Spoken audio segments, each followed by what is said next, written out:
that you are a good man, but there are bad people in your government that you have just decided to walk or to go to bed with. These people are not, they're not hurting you. They're not fighting you. These people, when I heard them, because I was in the street to listen to them, when I heard them, they were saying that kuna wauaji. I'm pretty sure you have never, and you can never kill.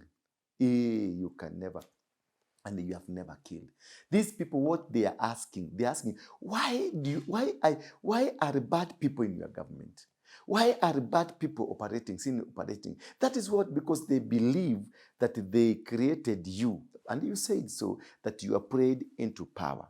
So you are a project of these people. You are not your own project. You're not a project of a political party. You're not a project of a godfather somewhere. You are a project of these people.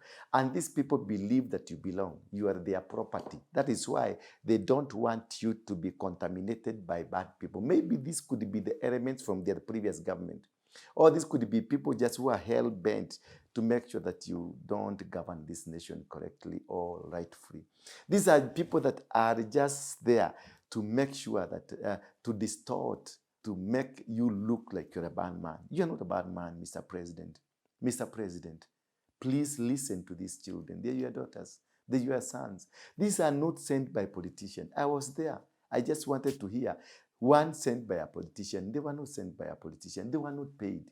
They are just walking inside. They had even written their obituaries. That's very dangerous, Mr. President. Just listen. Take time. Listen to them.